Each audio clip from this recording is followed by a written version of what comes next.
Notre feu sacré aujourd'hui s'appelle Claude Nicollier. Regardez bien cet homme, il est sorti dans l'espace relié à la vie par un filin. Il est astronaute et il est parti 4 fois dans une fusée tutoyer les étoiles. Lui, le gamin qui avait la tête dans les étoiles. Quel est le parcours de cet homme d'exception? Bonjour Claude. Bonjour Viviane. Alors vous étiez un gamin, la tête dans les étoiles déjà? Oui, la tête dans les étoiles très tôt, peut-être depuis le berceau déjà. Je ne me rappelle pas exactement de cette période, mais ça a dû commencer très tôt. Vous aviez déjà l'idée des avions, le ciel? Les avions, le ciel, toujours les deux en fait. Modèle réduit, déjà à l'âge de 7 ans, je construisais avec mon père des modèles réduits que je faisais voler dans les hauts de Vevey. Et puis en parallèle, je faisais la photographie, je regardais le ciel et j'essayais de photographier le ciel. C'était une passion pour moi. Pour tous les passionnés de conquête spatiale, Claude Nicollier est tout simplement une légende depuis qu'en 92, il devint le premier Suisse, et encore le seul à ce jour, à avoir été dans l'espace.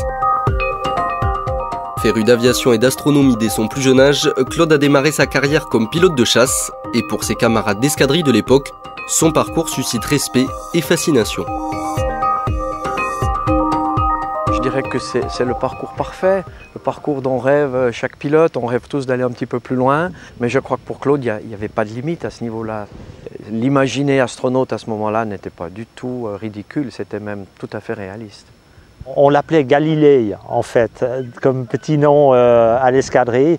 Donc on savait qu'il avait la tête dans les étoiles. Puis si on le regarde, on voit quand même que le front est très haut, donc il y a de la matière grise en grande quantité. Tout à la fois pilote de ligne au sein de la compagnie Swissair et astrophysicien reconnu par ses pairs, Nicollier a sans nul doute la panoplie de l'astronaute en puissance. Mais du rêve à la réalité, c'est toute la détermination de l'homme qui va faire la différence. Sélectionné parmi 2000 candidats, Claude rejoint la NASA et 12 ans après son arrivée à Houston, découvre l'émotion de sa première mission spatiale. Ce qui me marque chez lui, c'est que on a toujours l'impression que c'est quelqu'un de très suisse, très prudent, très méticuleux, très consciencieux. Et en même temps, il me dit « Ah, l'autre jour, j'ai volé un Inter, j'ai l'impression que j'avais le couteau entre les dents, je me suis fait des loopings incroyables. » Donc il y a un jeu entre cette personne très réfléchie et quelqu'un d'un peu fou, un peu kamikaze. Après avoir été 3 nouvelles fois dans l'espace, Nicollier est aujourd'hui un tout jeune retraité de l'Agence spatiale européenne. Professeur à l'école polytechnique fédérale de Lausanne, il transmet depuis aux jeunes sa passion de l'espace, avec l'énergie de ceux qui ont toujours besoin de nouveaux défis pour avancer. Quel était le petit garçon qui est devenu ensuite un astronaute de la NASA? Quel était ce petit garçon? C'était un petit garçon qui vivait dans un environnement qui était très agréable, très facile, on peut dire. Une enfance heureuse? Heureuse, parfaitement, oui. Et à l'école? À l'école, ça allait, j'aimais l'école. J'étais pas le premier de classe, en fait. Il y avait certaines branches où j'avais de la peine, le latin, l'allemand, par exemple. Mais les domaines scientifiques, les mathématiques, j'aimais bien. J'avais la curiosité pour les phénomènes naturels. L'école, ça s'est plutôt bien déroulé. Et après, alors?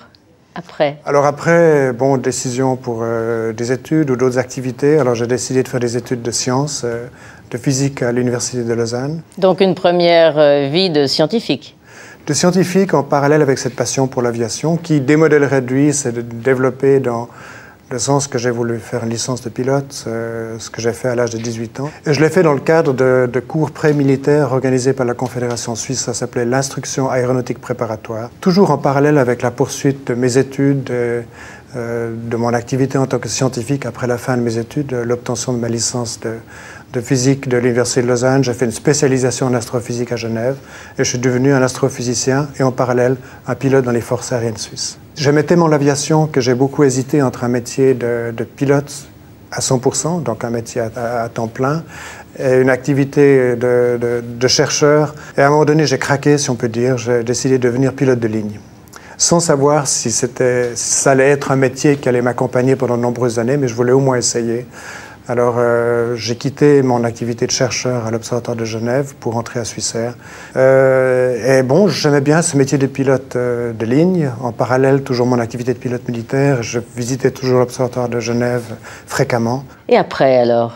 Et puis, vers le milieu des années 70, l'Agence spatiale européenne a décidé de participer au programme de vols habités de la NASA, en parallèle avec la navette spatiale. Je savais que je ne pouvais pas m'inscrire directement à la NASA aux États-Unis ou en Russie, enfin l'Union soviétique à l'époque. Par contre, via l'Agence spatiale européenne, j'ai entrevu la possibilité de devenir astronaute. Vous vous souvenez du jour où vous avez pour la première fois caressé ce rêve? Pas exactement, non. C'est pas venu d'un jour à l'autre, je dirais. J'étais pilote de ligne, je suivais ce qui se passait, je me suis dit « Ah, ça c'est une possibilité de faire quelque chose de fabuleux. » Et je vais quitter la Swissair pour passer par toutes les étapes de sélection dont j'avais aucune idée si ça allait réussir ou non. En fait, la probabilité que ça ne réussisse pas est beaucoup plus grande que le contraire. Donc un grand pari. Un grand pari, Alors oui. ça impliquait non seulement de changer de métier, mais ça impliquait également de quitter la Suisse. Quitter la Suisse, aux Pays-Bas. Je suis parti aux Pays-Bas, à Noordwijk, près d'Amsterdam, où il y a un centre important de l'Agence spatiale européenne. Donc vous voilà, comment est-ce qu'on dit, apprenti astronaute? Est-ce qu'on est... Apprenti astronaute, d'abord un peu de travail scientifique à Noordwijk, et ensuite la sélection à proprement parler, alors visite médicale. Je crois que vous avez été sélectionné parmi 2000 candidats, c'est ça? Il y avait 2000 candidats et candidates en Europe, c'est exact. L'Agence spatiale européenne cherchait trois astronautes. C'est une sélection qui a duré à peu près une année, de milieu 77 à milieu 78. À quel moment avez-vous quitté donc, la Hollande pour aller aux États-Unis? Alors, c'était après ma sélection en tant qu'astronaute de l'Agence spatiale européenne. Nous étions 3. Et en 1980, j'ai été envoyé à Houston pour un entraînement sur la navette spatiale. C'était un entraînement qui était un peu différent que celui que j'avais commencé depuis ma sélection 2 ans plus tôt, qui était essentiellement scientifique au départ. Et après, j'ai dû vraiment me former sur le vaisseau spatial qui allait nous emmener dans l'espace, la navette spatiale. Et alors un jour, vous avez appris la nouvelle. Comment ça s'est passé? L'ultime sélection se fait comment? Oui, c'était une longue histoire parce qu'il y avait d'une part l'entraînement lui-même, et puis à un moment donné, on est prêt pour être désigné pour une mission. Et j'en avais une en 1986, fin 86, mais le 28 janvier 86, il y a eu l'accident de Challenger. Alors tout est remis en question, tout le programme de la navette lui-même est remis en question pendant quelques temps. Mais assez rapidement, la NASA a décidé, comme elle le fait souvent lorsqu'il y a des revers, disons, elle a les reins solides, elle décide rapidement de poursuivre et de redresser la situation et de poursuivre. Mais il y a quand même eu 2 années et demie pendant lesquelles la navette n'a pas volé. Puis ensuite, la reprise des vols était assez difficile et lente, je dirais. Et pour moi, ça a signifié un retard de 6 ans de mon premier vol dans l'espace. 31 juillet 92, un petit pas pour Claude, mais un grand pas pour l'astronaute Nicolier. Après des années de travail et de recherche dans les bureaux de la NASA, le Suisse réalise enfin son rêve, celui d'aller dans l'espace. Nommé spécialiste de mission, Claude va bientôt prendre place à bord de la prestigieuse navette Atlantis au Kennedy Space Center. Un moment forcément inoubliable. Camarade d'escadrille et ami de Claude depuis toujours, Jean-Paul Cruchon était alors en Floride, au plus près de l'événement. Ça, c'est des photos qui ont été prises la veille de son premier départ. On voit Claude de loin, avec derrière la tour de lancement de la navette spatiale. Un départ de navette extrêmement impressionnant en soi. C'est une masse de 3000 tonnes qui s'élève dans les airs à une vitesse vertigineuse. Mais quand il y a un ami à l'intérieur, c'est 10 fois plus émouvant. On a l'estomac serré, on a une petite larme à l'œil, on est émotif et on pense à lui. C'est quelque chose d'extraordinaire. On a eu ces récits, bien entendu. Mais toute la montée, nous disait-il, il y a des secousses terribles, il y a des vibrations terribles, au point que dans sa première mission, Claude se demandait si tout était en ordre, si tout marchait bien. Et puis le commandant Shriver lui fait un petit signe en lui disant « Oui, tout va bien, c'est normal ». 2 ans plus tard, à bord d'Endeavour, Nicolier participe à la mission STS-61 avant de récidiver en 1995, toujours comme spécialiste de mission. Puis vient l'ultime défi de ce véritable mécanicien de l'espace. En 1999, pour sa dernière sortie, Claude a la lourde tâche de réparer le mythique télescope Hubble. L'opération est un succès. L'astronaute français Jean-François Clairvoy avait dans la navette la mission de diriger Claude lors de son travail de réparation. À l'extrémité, Claude a les pieds calés sous des arceaux et il me donne des instructions, Jean-François, parfois Billy Bob, c'était mon surnom, avance-moi de 2 pieds dans le télescope, parce qu'on parle en unité anglo-saxonne, donne-moi 10 degrés à piquer vers l'avant, 20 degrés de roulis à gauche. Et donc on formait une paire, plus que même des jumeaux, c'est comme si nous étions tous les deux, nous formions, je le comprenais, il me comprenait, c'est un frère, mais c'est aussi mon père, d'un point de vue spatial, c'est lui qui s'est tellement bien intégré à la NASA, qui a plu à la NASA, qui a apporté de l'expertise, qui a ouvert la porte à ses successeurs non américains. 4 missions spatiales, plus de 1000 heures passées dans l'espace et une sortie hors de la navette de 8h10 parmi les plus longues jamais réalisées. Un palmarès impressionnant et qui fait sans nul doute de l'astronaute Nicolier l'un des tout meilleurs représentants de la conquête spatiale. Il a touché à tout, au pilotage, à la robotique, aux sorties dans l'espace. C'est l'astronaute complet. Donc j'aimerais bien qu'on lui redonne un ticket de vol pour qu'il puisse marcher sur la Lune, pour qu'il puisse aller encore plus loin. Claude, qu'est-ce qu'on pense quand on sait que le lendemain, on part pour cette grande aventure? Comment est-ce qu'on passe la nuit d'avant? C'est un sentiment assez mélangé, mais je dirais très généralement positif, dans le sens qu'on sent qu'on va vivre une aventure extraordinaire. Et pour ceux qui aiment l'aventure, et c'est le cas pour moi, c'est un grand bonheur, cette idée, cette anticipation de quelque chose de fabuleux qui va se passer demain. Alors, vous montez donc dans l'habitacle, qui est très étroit, oui. Vous vous installez dans votre siège, faites-nous vivre. On ne s'installe pas véritablement sur le siège comme nous sommes assis ici, parce que ça, c'est la position du siège pour l'atterrissage. Pour le lancement, on est plutôt couché sur le dossier de nos sièges, avec les pieds en l'air. Qu'est-ce qu'il y a autour de vous? Alors autour de nous, bon, c'est la cabine, tout est extrêmement propre et aseptisé, parce que on doit monter avec un vaisseau spatial en parfait état. Il ne faut pas embarquer de microbes? Il ne faut pas embarquer de microbes, de moustiques, de guêpes, non, ça c'est plutôt à éviter. Et puis il y a toute cette préparation, il n'y a pas grand-chose à faire en fait. Pendant que donc vous êtes assis, vous attendez. On est plutôt couché avec les pieds en l'air. Vous êtes couché. Oui. Et tout à coup, ça doit faire un bruit énorme, gigantesque. Oui, encore une fois, il y a 2 étapes. Il y a tout d'abord 6 secondes avant le départ, l'allumage des moteurs à hydrogène. Alors, il y a d'une part un balancement de tout le vaisseau spatial, on le sent très bien, puis il y a une sorte de bourdonnement et de ronronnement au bas de la navette. Ça ne fait pas beaucoup de bruit, en fait, les moteurs à hydrogène.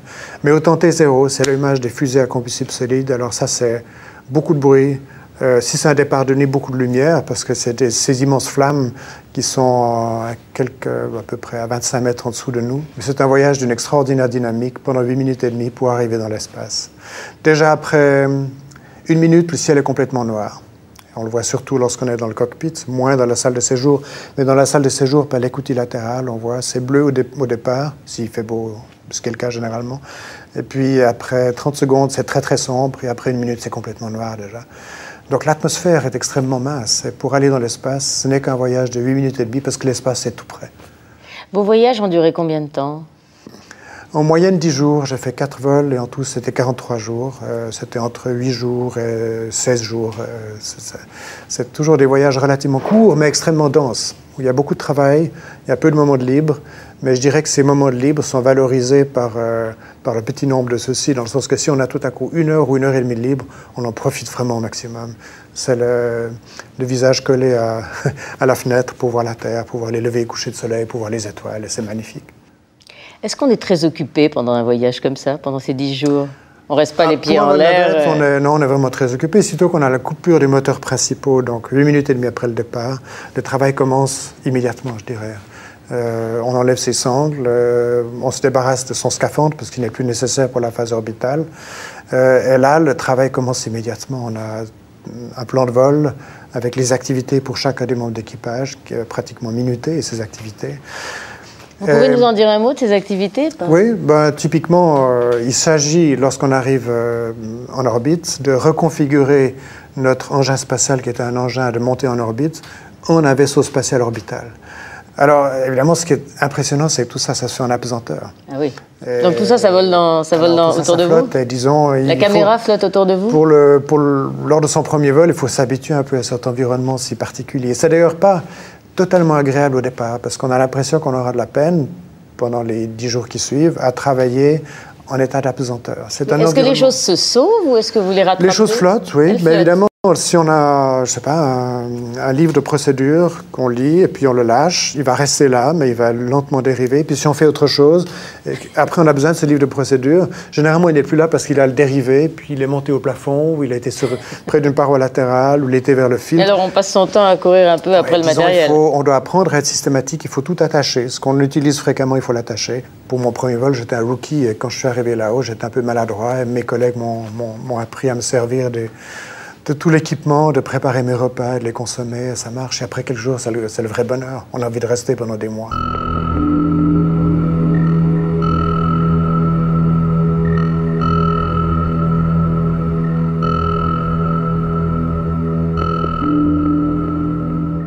Claude, alors vous êtes sorti plusieurs fois dans l'espace. Alors ça fascine les gens, vous imaginez. Je dois dire que moi-même, qui suis assise à côté de vous, je me dis, ce monsieur s'est promené dans l'espace. C'est quelque chose d'incroyable. Oui, alors ça se passe comment? C'est évidemment une autre dimension du vol spatial lorsque on enfile son scaphandre, qu'on entre dans le SAS, qu'on vérifie le bon fonctionnement de son vaisseau spatial personnel, si on peut dire, parce que lorsqu'on sort, on est dans son scaphandre qui est un vaisseau spatial personnel. Et puis on évacue le SAS. Et puis une fois que le SAS est complètement sous vide, il faut d'abord accrocher ses filets de sécurité, parce qu'on ne veut pas sortir du SAS et puis flotter librement dans l'espace et devenir un satellite naturel de la Terre. Ce ne serait pas utile. Ce serait dangereux. Alors on accroche son filet de sécurité et puis on ouvre la porte extérieure du SAS. Et visuellement, je dirais que c'est une impression incroyable parce que tout à coup on voit la Terre, le ciel, les étoiles, la soute de la navette. Et pour moi, lors de ma sortie, c'était le télescope Hubble, ce magnifique instrument de la connaissance. Dont j'avais avec mes collègues la responsabilité de la maintenance et la réparation. Mais la vision de la Terre, le ciel, la soute, le télescope, après l'ouverture de la porte extérieure du SAS, je n'oublierai jamais. L'environnement est tellement fabuleux, cette alternance de jour et de la nuit, ces couchers et levées de soleil, cette splendeur de la nuit, on voit pratiquement la totalité du ciel étoilé, en une demi-heure. Entre le coucher du soleil, il se couche en 20 secondes seulement le soleil, puis on a toute la splendeur de la voûte étoilée qui se déplace rapidement, et en une demi-heure, on voit la totalité du ciel. Quel rêve pour un astronome. Alors Claude, s'arracher à tout ça, c'est un peu un deuil. C'était dur, bien sûr. Il y a tous les aspects positifs de revenir sur Terre, voir sa famille, retrouver une vie un peu plus normale, mais ce rêve de l'espace, j'aurais voulu le vivre plus longtemps. Alors, vous êtes redescendu à terre. Là, qu'est-ce qui se passe? J'imagine la joie des familles, bien sûr, disons, le moment de retrouver avec la famille est toujours très fort. Bon, on se pose. Un moment difficile, c'est de se lever de son siège, parce qu'après avoir vécu, même pour une période relativement courte, comme une semaine ou deux, en état d'apesanteur, on a l'impression qu'on est redescendu sur une autre planète, qui a beaucoup plus de gravité que celle qu'on a quittée 10 jours avant ou 2 semaines avant. C'est très étrange. Vous voulez dire qu'on est très lourd et très maladroit? On est très lourd, oui. On est lourd. Soulever un appareil de photo ou bien un verre d'eau, le champagne, ça vient plus tard. C'est difficile parce que tout est devenu tellement lourd, parce qu'on a perdu cette habitude de la gravité terrestre. Vraiment, j'avais l'impression de revenir sur une autre planète avec plus de gravité que celle que j'avais quittée. Alors, votre vie d'aujourd'hui, la vie d'un ancien astronaute qui, si je comprends bien, garde ancré au cœur et dans l'esprit cette aventure immense. Je vis ça presque au quotidien, mes missions, mais enfin, mentalement, bien sûr. Bon, j'ai décidé de partager mon expérience avec des étudiants essentiellement. Et mon activité principale, c'est une activité d'enseignant à l'École Polytechnique Fédérale de Lausanne, l'EPFL, comme on l'appelle. Et vous pensez qu'il y aura d'autres vocations sous votre houlette de futurs astronautes? Écoutez, j'espère. Disons, je cherche à motiver les jeunes, pas tellement pour devenir astronaute, bien sûr, aussi pour devenir astronaute, mais déjà pour devenir des ingénieurs compétents dans le spatial, compétents et enthousiastes pour le spatial. Et si je peux aider à susciter des vocations, comme ingénieur essentiellement, pour travailler pour le spatial, que ce soit dans le développement des satellites, des sondes, des robots qui vont explorer les surfaces des planètes dans notre système solaire, ou comme astronaute, pourquoi pas. Alors Claude, un de vos maîtres mots, c'est partage. Je crois que vous voulez partager avec vos étudiants, avec vos élèves, mais vous voulez partager aussi les joies de l'aéronautique?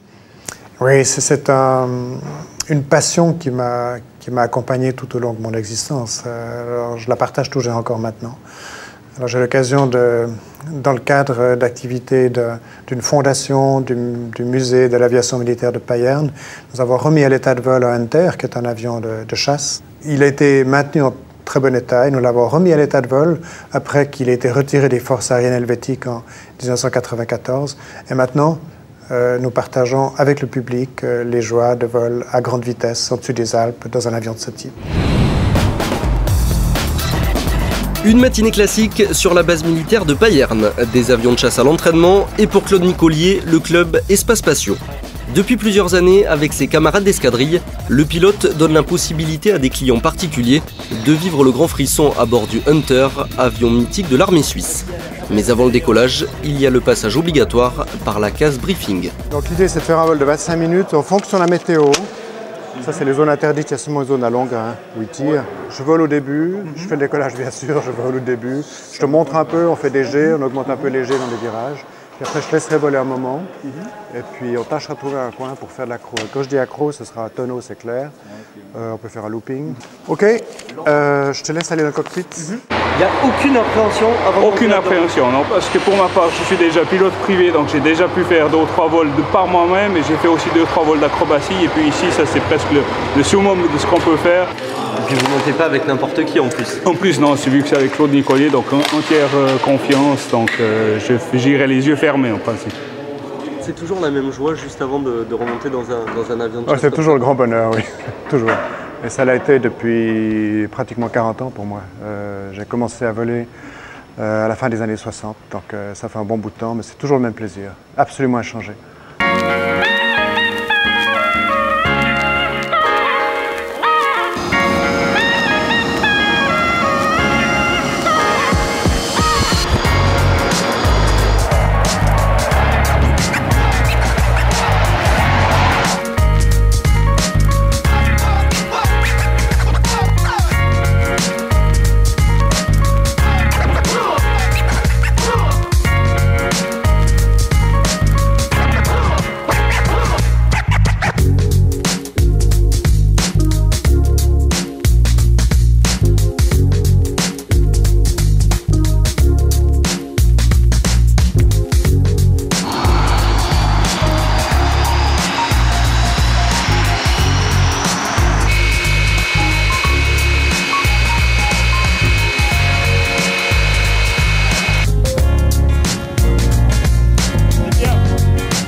Après 40 années passées dans les forces aériennes, Claude et ses amis ont donc réussi leur pari, perpétuer la mémoire de leur avion préféré, avec une seule idée en tête, celle de faire partager au plus grand nombre une passion commune, encore et toujours. Une immense chance. Extraordinaire. Hein? Ouais. Bon, on marche comme ça. Est-ce que vous avez des regrets? Des choses que vous auriez aimé faire, que vous n'avez pas pu faire? J'aurais voulu pouvoir me concentrer plus sur ma famille. Il n'y a pas de doute que j'ai consacré moins de temps à ma famille que j'aurais voulu pouvoir le faire, mais c'était dans la nature des choses. L'intensité de la préparation de l'émission, surtout les derniers mois, faisait que, bien que j'étais le plus souvent présent le soir à la maison, mentalement je ne l'étais pas parce que j'étais toujours encore dans le simulateur ou bien en anticipation de la mission qui allait suivre quelques semaines plus tard. Donc j'aurais voulu pouvoir consacrer plus de temps avec ma famille. Maintenant que mon activité est quand même un petit peu freinée par rapport à ce qu'elle était il y a quelques années, je pense que je vais pouvoir le faire. Et c'est un de mes objectifs. Et quel regard portez-vous sur tout ce parcours, Claude? C'est un parcours, je dirais, de gratifié. J'ai été gratifié par une grande chance d'arriver au bon moment, au bon endroit, d'avoir travaillé bien sûr pour atteindre des objectifs qui n'étaient pas forcément faciles à atteindre, mais toujours animé par la passion qui me faisait aller de l'avant, si on peut dire. Mais j'ai eu beaucoup de chance. Et c'est, je dirais, le sentiment le plus persistant que j'ai, c'est qu'au cours de toute cette magnifique carrière, j'ai eu énormément de chance. Et beaucoup d'efforts aussi, beaucoup de travail. L'effort, oui, mais l'effort venait presque naturellement, je dirais. C'était quelque chose, un feu qui m'animait d'une façon tellement intense que je n'avais pas l'impression de devoir fournir un gros effort. C'était quelque chose qui venait naturellement. Je travaillais le soir, la nuit, les week-ends parfois, pour atteindre cet objectif, mais ça paraissait absolument naturel. Ça faisait partie de ce feu qui brûlait en moi. Personnellement, j'ai été formidablement motivé et formé par un grand nombre de personnes qui ont commencé cette grande aventure. J'ai apporté ma petite contribution et j'espère que beaucoup d'autres hommes et femmes poursuivront cet effort. Alors merci pour ce partage formidable. Merci.